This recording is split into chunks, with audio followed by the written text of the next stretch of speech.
Bienvenidos de nuevo al canal del Padre Pic. Hoy vamos a hacer una reflexión en torno a un texto de Susana Tamar, una escritora italiana. Pondremos alguna referencia de algunos de sus libros más importantes que a mí me han gustado especialmente, y creo que es una buena escritora, y para estos tiempos algunos de sus libros son como muy proféticos o pueden dar en algunas claves de lo que está pasando en el corazón del hombre en estos tiempos, y así pondremos algunos de sus títulos en la descripción del vídeo.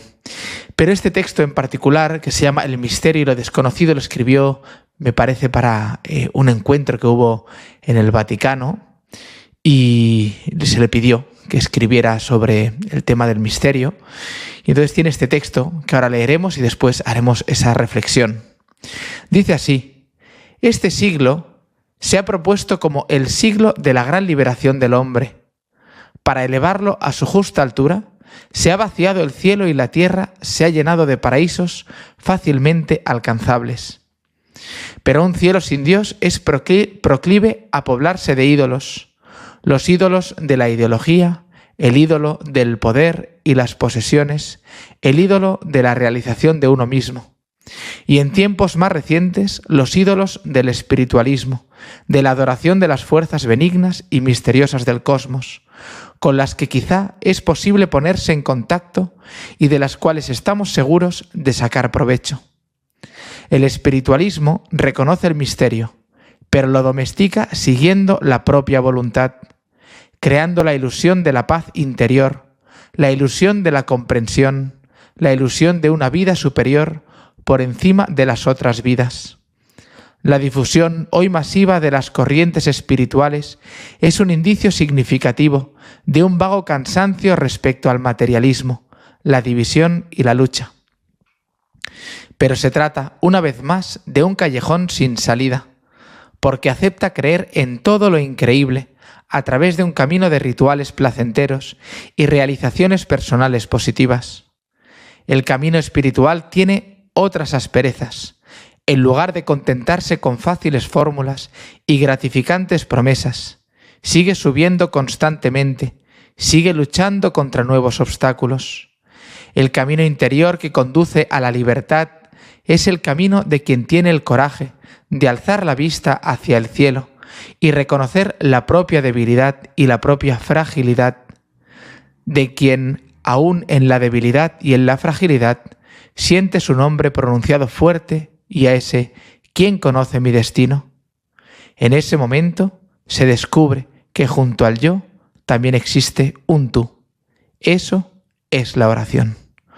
Hasta aquí el texto de Susana, y ahora vamos a hacer pues esta reflexión en torno a algunas de las ideas que aparecen en el texto. Porque ciertamente venimos de siglos oscuros, pero no porque brille la verdad, sino porque se ha oscurecido. Venimos del siglo de las luces, de la razón, de la voluntad del hombre que construye el mundo sin necesidad de Dios.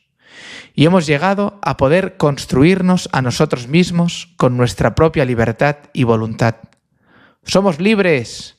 Nos hemos liberado del yugo de la religión para someternos a nuestra propia razón. Nadie nos ha de decir quiénes somos. Nosotros nos lo diremos. Esas son las máximas del mundo. Y así eliminamos el cielo y convertimos la tierra en el único lugar existente, que tiene que saciarnos de todos los placeres que podamos procurarnos. Hacemos de este mundo un paraíso aparentemente fácil de alcanzar, pero que se convierte en un embrollo, porque se encuentra por su camino la intersección de todos los particulares caminos de los demás. La liberación del hombre ha consistido en que cada uno busque su camino, y así solo se pierde, y creyendo poder encontrar la meta, no hace más que chocar contra los intereses particulares de los demás, que son un incordio para nosotros. Es nuestro intrincado mundo absurdo y contradictorio, que por admitir caminos contrarios mientras sean libres, entre comillas, se encuentra tarde o temprano con el callejón sin salida de tener que satisfacer intereses opuestos. La única libertad es la que permite al hombre caminar por el único camino preparado y diseñado para Él. Solamente en ese camino podemos andar de la mano de los otros, hombro con hombro, para alcanzar la meta. Y ante las desviaciones, habrá quien esté dispuesto a salir a buscarnos, no para perderse con nosotros, sino para hacernos retornar a la senda. Es la humanidad caminando junta por el único camino que nos hace libres, a través de Jesucristo, camino, verdad y vida. Hay una única razón superior por la que debemos movernos todos. Tenemos un Creador que se nos ha revelado, nos ha dicho quiénes somos y a qué somos llamados, y nos ayuda para que alcancemos el fin. El siglo de la razón y las luces eclipsó al sol que nace de lo alto, y se apagó la luz. Ahora nuestra razón es sin razón, porque anda loca y ciega por este mundo sin sol ni luz.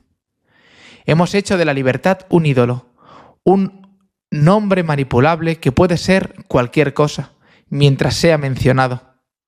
Esto lo hacemos en nombre de la libertad, y todo sin darnos cuenta de que al fin respondemos no a nuestras propias ideas o convicciones, y mucho menos debemos pensar que somos ocurrentes. Los que más hablan de libertad responden según unas ideas inoculadas en ellos previamente. Lo importante es que creamos ser libres, no que lo seamos.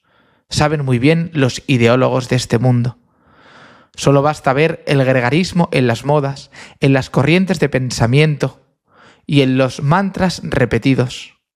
Todos creen haberlos inventado y que son fruto de su libre pensar, pero son en realidad repeticiones fruto del veneno hipnótico. Así han tumbado el cielo, lo han cerrado para que nadie pueda subir aunque quisiera. Y vivimos abajo, y cada vez más bajando hacia los sótanos de nuestra existencia. Y una vez estamos abajo, los ídolos son fáciles de encontrar porque ofrecen una satisfacción inmediata y un efecto saciante instantáneo. El dinero, el sexo, las drogas, el poder, las ambiciones, el juego y los deleites de todo tipo. Esos son los primeros ídolos que aparecen. Ponemos todo el corazón en ellos hasta que nos dejan más secos que la mojama.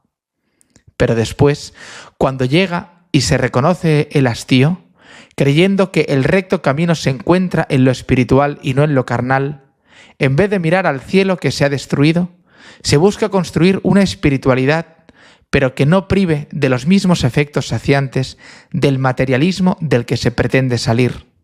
Es decir, se deriva uno hacia unas falsas espiritualidades facilonas y que están a la medida de una razón que está totalmente oscurecida. Así nace el mercado espiritual, donde uno decide lo que sí y lo que no, lo que me sirve y lo que no, porque solo busca lo mismo de antes, que es saciarse, pero por una supuesta vía espiritual. Pretendiendo desligarse de las cosas materiales, se disocia el alma y el cuerpo, dividiendo al individuo de nuevo sin encontrar el punto exacto de su unidad.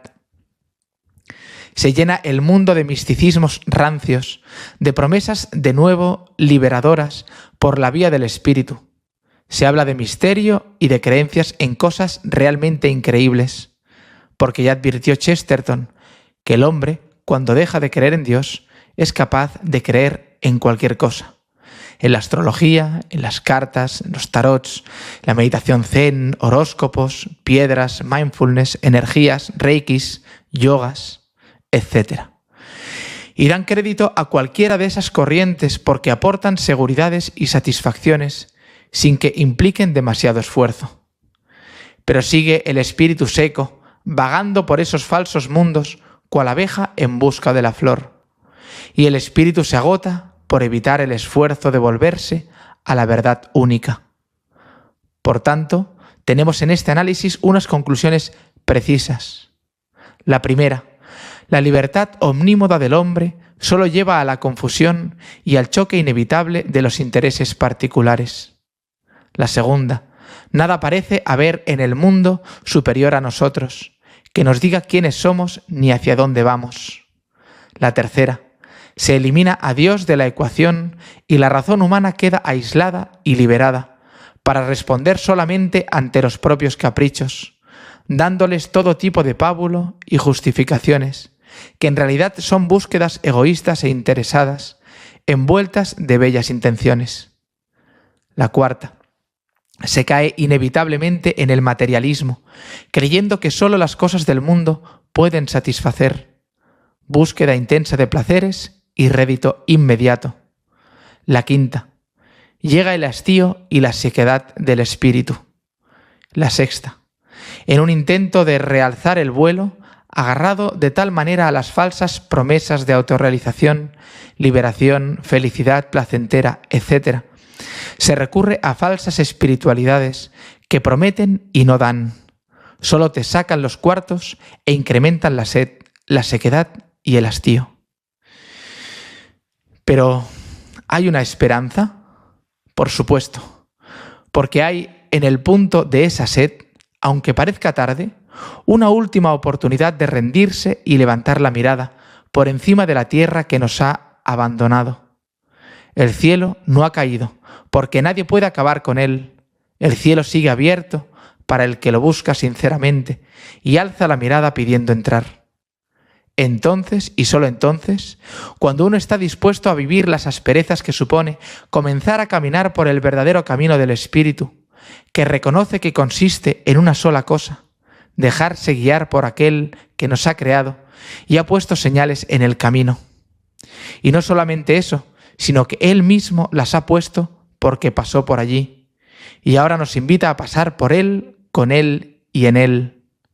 Ahí se abre en canal el corazón para escuchar las verdades que contrariaban tanto al alma ávida solo de placeres, pero que una vez traicionada por todas esas mentiras, encuentra que aquello que había estado negando y evitando era en realidad la única opción. Y ese es el gran misterio, que sea solo quien sea pobre de espíritu, quien tenga hambre y sed, quien llore por ser salvado, quien sea manso, humilde, limpio de corazón, quien pueda ver esa verdad y convertirse en recipiente para que Dios mismo venga a habitar esa alma. Dios no nos ha engañado, ha dejado claro cuál es el camino desde el principio. Ha prometido lo mismo que el mundo, pero no por el mismo camino. Pero el mundo jamás ha tributado a nadie, y Dios lo ha hecho con todos aquellos que se han fiado. Y se demuestra que es el único camino, porque nadie que haya pasado por el camino del placer, la sensualidad, el poder o el falso espiritualismo ha sido feliz jamás. Sin embargo, está lleno de ejemplos de los santos que pasaron por las ásperas pruebas de la vida, confiando siempre en aquel que las había pasado primero.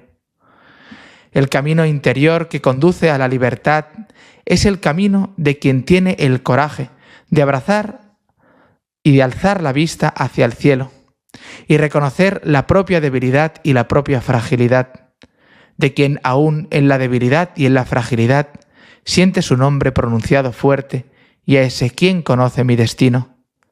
En ese momento se descubre que junto al yo también existe un tú. Eso es la oración. Solamente el que se reconoce débil y frágil puede buscar refugio y abrir con sus palabras de socorro las puertas del cielo para que baje el Dios de los ejércitos a combatir por nosotros. Cuando soy débil, entonces soy fuerte, dijo San Pablo.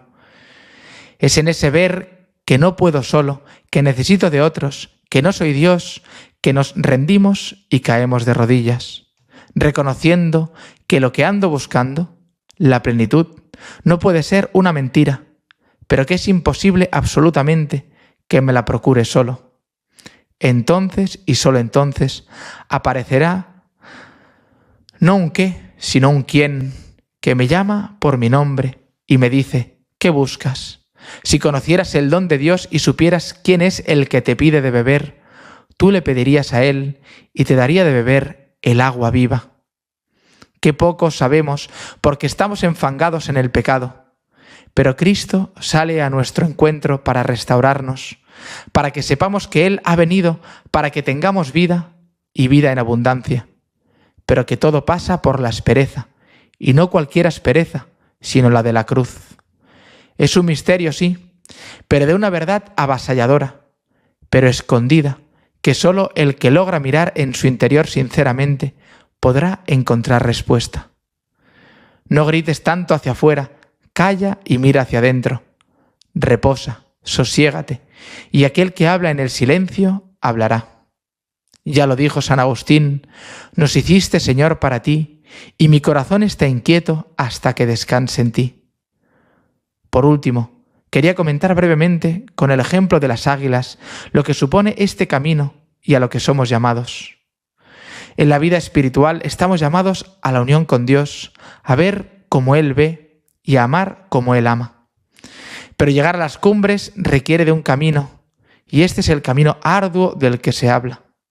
Arduo al principio, pero que después se convierte en suave y fácil. Venid a mí los que estáis cansados y agobiados, y yo os aliviaré. Cargad con mi yugo, que soy manso y humilde de corazón, porque mi yugo es suave y mi carga ligera, dice el Señor. El águila, para poder ascender, debe primero correr por el suelo para tomar impulso, después saltar para poder alzar el vuelo. Una vez enlairada, debe al principio batir las alas esforzadamente, combatir contra el viento y su resistencia. Una vez superados estos primeros obstáculos, puede comenzar a buscar las corrientes de aire caliente que la harán ascender sin esfuerzo, solamente manteniéndose fiel con las alas extendidas y la mirada puesta en lo alto. Una vez encuentra las corrientes, todavía tiene que combatir algo por estabilizarse allí, pero después de tener la destreza, el movimiento ya no es suyo, sino de la corriente térmica, el Espíritu Santo, que es el que la elevará subiendo cada vez más alto. Y desde lo alto podrá entonces tener la visión correcta de las cosas. No verá desde los propios límites, sino como Dios ve las cosas, desde arriba. Tendrá el calor del sol y su luz, además del gran regalo de unos ojos capaces de ver con todo lujo de detalle y gozarse de las maravillas de Dios, y entonces le alabará. A eso somos llamados, a ascender a las cumbres y no a volar cual aves gallináceas, que no hacen más que volar mediocremente y aterrizar siempre accidentadamente sobre la tierra. Podemos volar como las águilas, pero hay que confiar y querer subir, porque nos fiamos de que vale la pena tocar el cielo.